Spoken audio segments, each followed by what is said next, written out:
Breakfast and brilliant ideas, coffee and conversation, we're serving up that and much more at IBJ Media's events. Join us at an upcoming event and kickstart your day with fresh ideas and new connections. Check out our event lineup and register now at ibj.com/RSVP. Welcome to the Indiana Lawyer Podcast. I'm your host, Maura Johnson, and in this episode, I'm joined by Mike Messaglia, Managing Partner at Krieg DeVault, LLP. Since its founding in Indianapolis over 150 years ago, Krieg DeVault has been serving clients throughout the Midwest and across the country in areas like intellectual property, economic development, and renewable energy and infrastructure projects. Krieg DeVault has offices around the state and Midwest, including Crown Point, South Bend, and Chicago. Most recently, the firm announced its expansion into the northeast part of the state. Last month, the firm announced it will merge with Fort Wayne-based Rothberg law firm. Mr. Messaglia joins me to talk about what went into the merger decision and how the steady increase in law firm mergers nationwide reflects the current state of the legal profession. But before we hear from him, let's hear from our sponsor, Taft. Taft, today's modern law firm. At Taft, we cultivate a highly respectful, transparent workplace that fosters creativity, teamwork, inclusion, and diversity. We couple our culture with a client-first approach, rewarding lawyers who understand their clients' goals and work to deliver success. Taft, the modern law firm. To learn more, visit taftlaw.com. Mr. Messaglia, thank you so much for joining me. Well, it's great to be here. So just to start off, obviously we want to talk about this recent merger between Krieg DeVault and this Fort Wayne-based Rothberg law firm. Can you just explain to me how the merger came to be?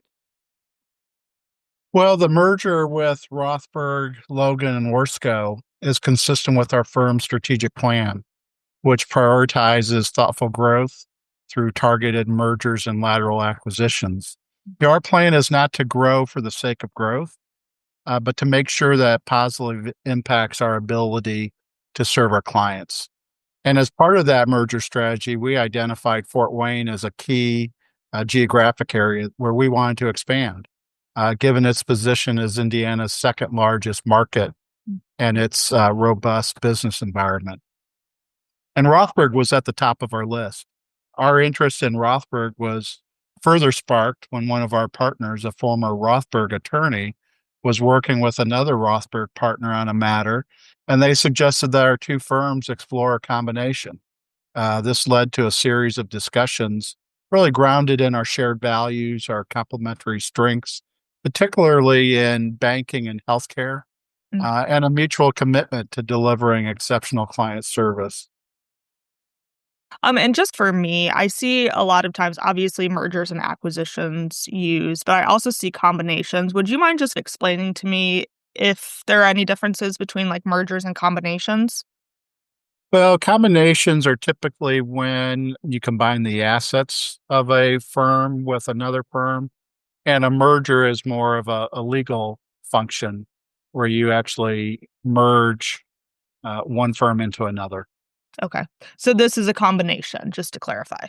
This is a merger. Okay. Although those words can be used interchangeably. Okay. No problem. I just wanted to make sure when I'm Yes. saying everything that I'm saying it correctly. So yeah, I just want to talk more about this expansion into Fort Wayne. Obviously, you said that this is Indiana's one of its largest cities. You already have such a prominent presence in Indianapolis. So can you just talk more about this move into Fort Wayne and how that kind of impacts the firm's statewide presence in Indiana? Sure. So Rothberg appealed to us for several reasons. First, their deep roots and reputation in Fort Wayne, offered us an opportunity to expand our presence in the second largest market in our state. Second was their focus on banking and healthcare, which aligns with our strengths in those areas. But finally, and maybe most importantly, it was the cultural fit where we share similar values.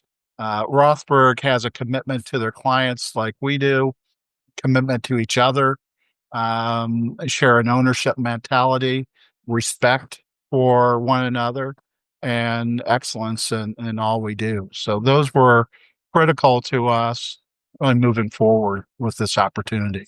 Yeah. And just bouncing off of that, when it comes to mergers in general, what factors do you have to consider about another firm that kind of play into the potential to merge with them?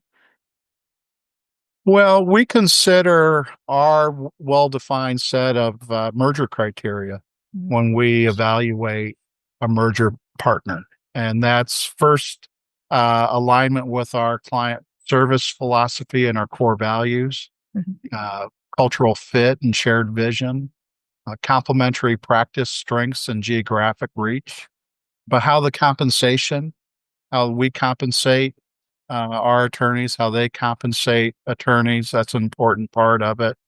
Financial health, absence of significant liabilities. We also look at potential client conflicts. And we also prioritize firms that will strengthen our ability to serve our clients. Yeah. Can you expand a little bit on the client conflicts that you had just mentioned? So, from a law firm, as you're combining with another firm or as you're bringing in lateral attorneys, you have to be mindful of potential client conflicts. You can't be directly adverse to a client absent several exceptions. And so we look at those prior to adding an attorney or adding a law firm, just to make sure that we're avoiding potential client conflicts. Sorry if there's any pause. I'm just reading over my questions. Okay.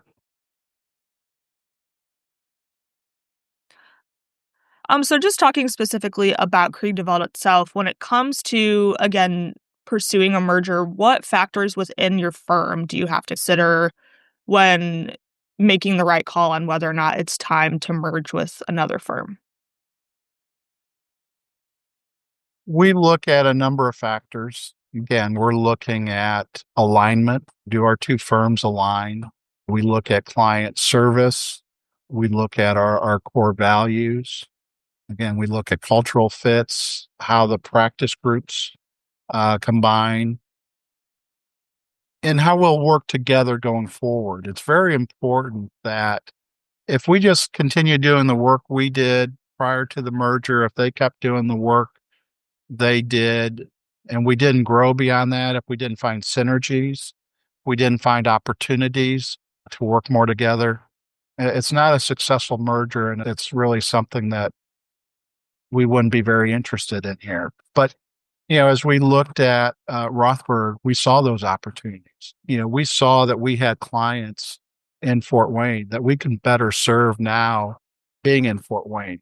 They saw they had clients that through a merger with Krieg DeVault that they'll be able to better service as they will now have an expanded list of services that can be provided to the client. So those are all factors that really go into should you do this merger or not.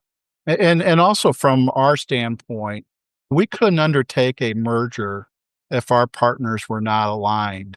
Our partners are behind and support our strategic plan, which includes our growth strategy.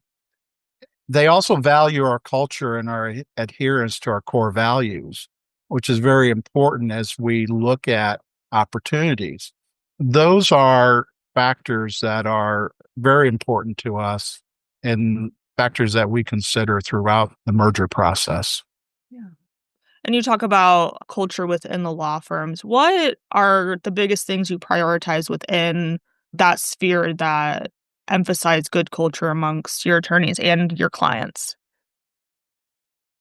We believe our culture, two things for a law firm. You have to have great clients, Mm. but you also need to have a great team. Mm. You can't have a law firm without clients, but you also can't have clients without a great team. And so all of our growth strategy is behind how do we improve the team to better serve our clients? How do we expand the services that we can provide to them? But as we're bringing people in, it's very important that they share our culture, our core values. And our core values are just an acronym for commitment, ownership, respect, and excellence. And so those are what we focus on as we look to those attorneys that we would like to join Krieg DeVault. I know that Krieg DeVault also has a presence in Chicago. Can you talk a little bit about, let me start over. Can you talk a little bit about how in-state deals differ from out-of-state deals, if at all? Sure. First of all, there's a lot of similarities. Our combination with Fuchs and Roselli in Chicago earlier this year is really a natural extension of our strategic plan, which calls for thoughtful growth in key markets. Because we already had a presence in Chicago, we were familiar with the legal landscape. We knew how to operate within that market, which is a very complex legal market. But we found an area that works very well for us. And Fuchs and Roselli really complemented what we were doing in Chicago. And all this made the integration process much smoother and allowed us to quickly realize synergies between the two firms. In-state deals are also driven by our understanding of the Indiana market and our desire to strengthen our statewide footprint. These combinations allow us to leverage our existing reputation and relationships, and also respond directly to the needs of our clients across the state. Although we're focused on the Indiana and the Midwest, we'll go outside the Midwest for the right law firm. Absolutely. How have factors outside of the legal profession specifically, I'm thinking the development of artificial intelligence and kind of data security, how does that impact how Krieg DeVault approaches mergers and acquisitions? Well, we've tried to stay at the forefront of changes in technology and implementation of AI, but it has impacted the merger context. It's become a significant factor. It's also important in our integration process as we're combining the two firms. How do we combine our operating systems to improve the client experience? We now evaluate not just the legal expertise, but also a firm's readiness to adopt new technologies, manage information securely, and comply with evolving data privacy regulations. These are things that are required of us as we service our clients.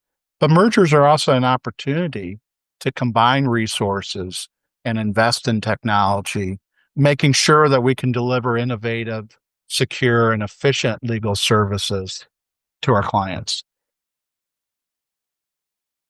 And something that I've been looking at is data from Fairfax Associates, which kind of looks at these law firm mergers and tracks the increase or decrease. And right now it's looking like there's been an increase in mergers since 2020, obviously, when the pandemic changed things.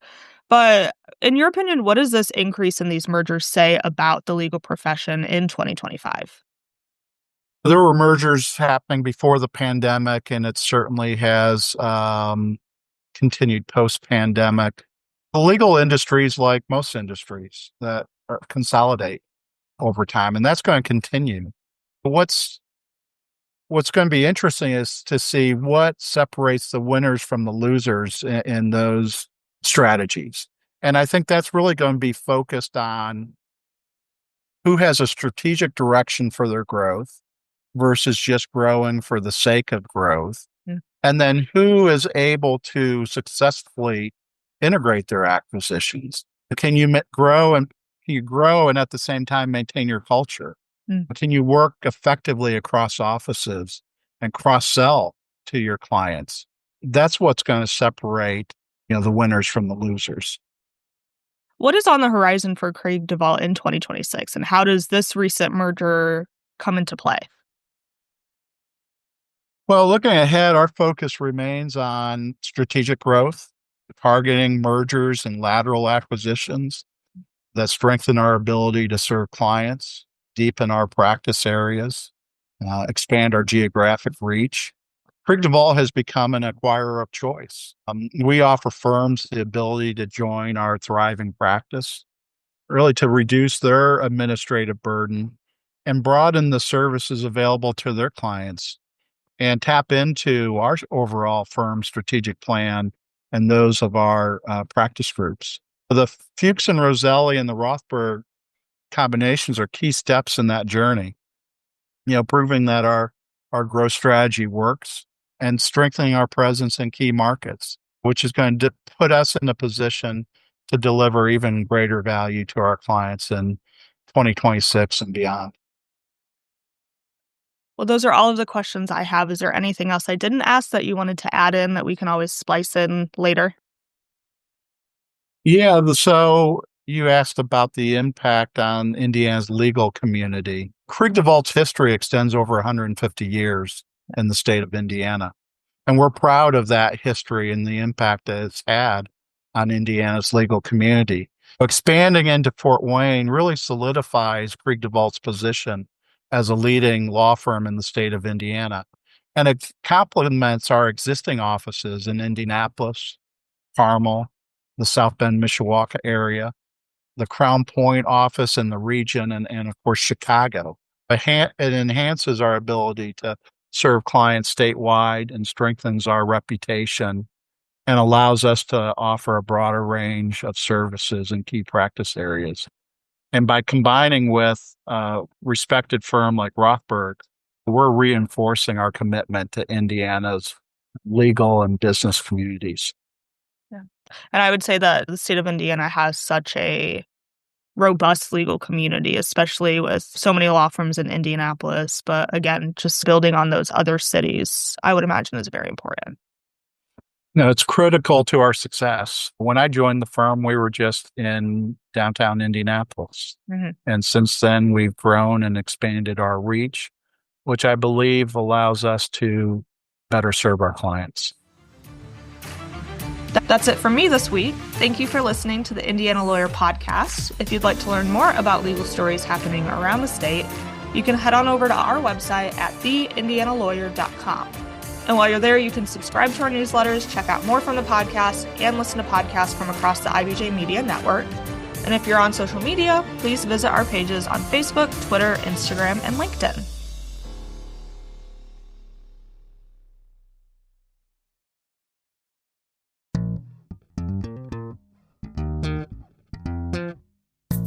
Do you want the real scoop on what's happening in Indiana business? Check out the IBJ podcast. I'm Mason King, and each week I sit down with people who make news in Indiana to get insights and perspectives you won't hear anywhere else. It's business, but you won't need an MBA. The guests run the gamut from CEOs, developers, and sports executives to artists and chefs and financial planners. If there's a theme, it's that everything has a cost. And success often depends on how you define profit and loss. So if you want to deepen your understanding of the people and projects shaping Indiana, give the IBJ podcast a try. You can find it at ibjpodcast.com or wherever you get your podcasts. Want to give your team a real edge? The IBJ Group Plan delivers unlimited access to every story, every report, every video from IBJ and Inside Indiana Business for your whole team. Cover some or all of your employees with one simple payment. The more you add, the more you save. It's smart, it's flexible, and it saves you up to 30% off the standard rate. Already have IBJ subscribers in your office? Group up and save big. Learn more and get started now at ibj.com/group-plan.